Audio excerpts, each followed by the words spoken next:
मुन्ना को कहीं देखा क्या? पता नहीं सुबह सुबह कहाँ चला गया।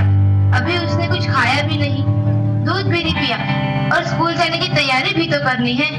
नहीं माँ, मैंने तो मुन्ना को नहीं देखा। मैं तो सुबह से बर्तन ही धो रही हूँ। माँ, मुझे भी स्कूल जाना है। मुझे पढ़ना लिखना बहुत अच्छा लगता है। मेरा भी दाखिला स्कूल में करा दो ना माँ। ए छोरी, बड़ी है स्कूल जाने वाली, घर के काम काज अच्छे से सीख ले। आगे चलकर यही तेरे काम आने वाले। पढ़ लिख कर कौन सा तुझको कलेक्टर बनना है? जल्दी जल्दी बर्तन साफ कर। माँ जी, मीरा को भी स्कूल में दाखिला दिला दीजिए ना, उसे भी पढ़ना लिखना जरूरी है। तू चुप कर। पढ़ना लिखना ये तो केवल लड़कों का काम है। उन्हें आगे चलकर घर गृहस्थी की जिम्मेदारी जो संभालनी होती है।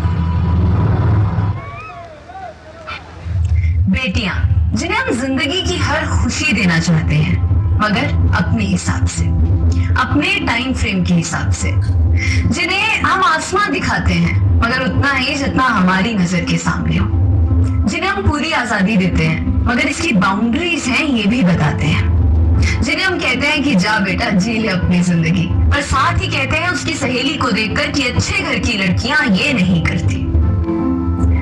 लगाकर के सारी ही पाबंदियां उड़ने को कहते हो उनसे यहाँ, विरासत में जिनको मिली बेड़ियां उनको कहते हो तुम सब यहाँ बेटियां।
क्या कर रहे हो बेटा?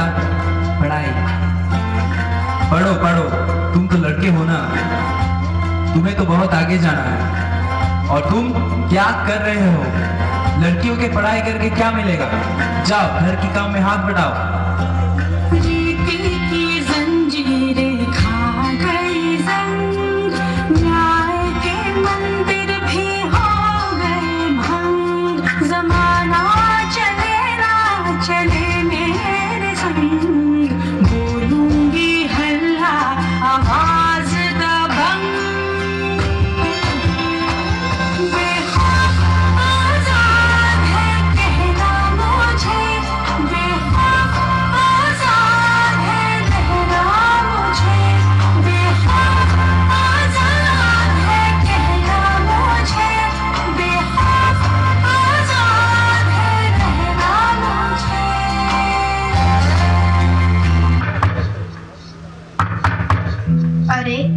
क्या हो रहा है?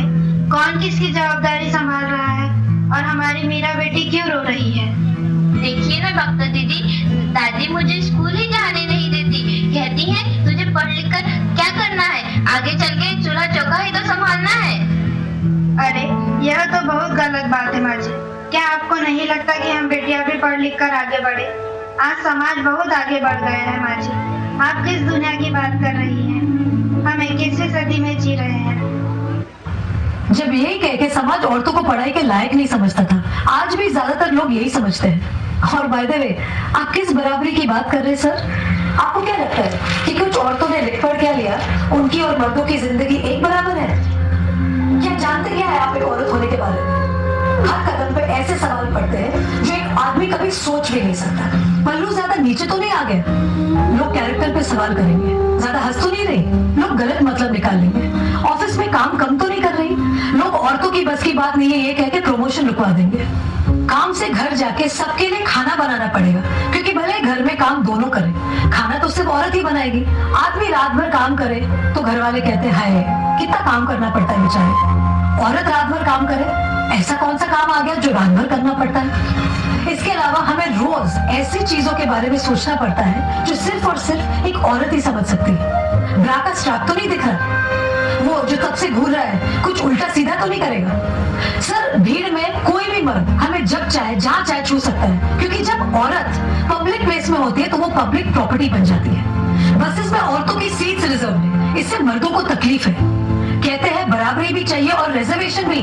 अरे जब हर महीने आपके बदन से पानी की तरह खून बहेगा, सर फटेगा और पैर फूल जाएंगे ना, तब हम औरत मर्द की बराबरी की बात करेंगे। इसलिए कृपा करके औरतों को क्या करना चाहिए और क्या नहीं, इस पे अपनी एनर्जी बर्बाद ना करके औरतें क्या चाहती है उन्हें वो करने का मौका तो मिलता रहे, इसके बारे में हमें सोचना चाहिए। बराबरी तो बहुत दूर की बात है सर, फिलहाल हिस्सेदारी मिल जाए ना वही बहुत है। बेटी बचाओ बेटी पढ़ाओ का नारा देने की नौबत एक सोसाइटी में क्यों आई है, ये सवाल अपने आप से नहीं पूछेंगे आप? हमारे पेरेंट्स कर्जा उठाते तो बेटों की पढ़ाई के लिए और बेटियों की विदाई के लिए। हमारी सोसाइटी में आज्ञाकारी सबसे बड़ा टाइटल है जो एक औरत को मिलता है, बहू हो या बेटी, क्योंकि उसे सिर्फ और सिर्फ एक आदमी का कहना मानना होता है। एक लड़की अपनी जिंदगी में क्या करना चाहती है, कैसे जीना चाहती है, उसके लिए उसे किसी आदमी की परमिशन लेने की जरूरत नहीं होनी चाहिए। उस दिन जेंडर इक्वालिटी होगी। मेरी पहचान मैं हूँ,